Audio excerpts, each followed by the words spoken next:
Bij Lauwerseeg komt een nieuw museum van maritieme kunst, met de naam Eb en Vloed. Het is een initiatief van Tom Mercure, jij de directeur van Museum Belvedere.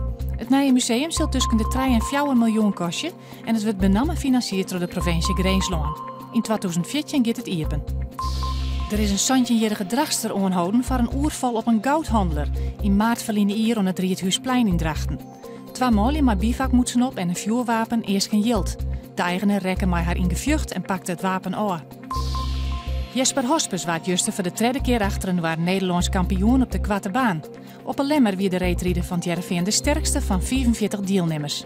In de finale wonnen van Pim Schipper, Freddy Wennemars en Jacques de Koning. De brandwacht had juster een ijszieler redden op de Wierde Ier bij Grauw. Hij wie terug het ijs heen gaan. Het wordt even voordat de helptjensten de ijszieler voen hien. Na een jelle kon de man terug doeken zo'n kant helle worden. Hij wie nog onspreekbaar en is oerbracht naar het ziekenhuis. Joen en vannacht bewolkt, een beetje sneeuw en min 6 graden. Morgen ont mij vreed meest droeg waar, maar wat zinneskien en Oudijs min 2.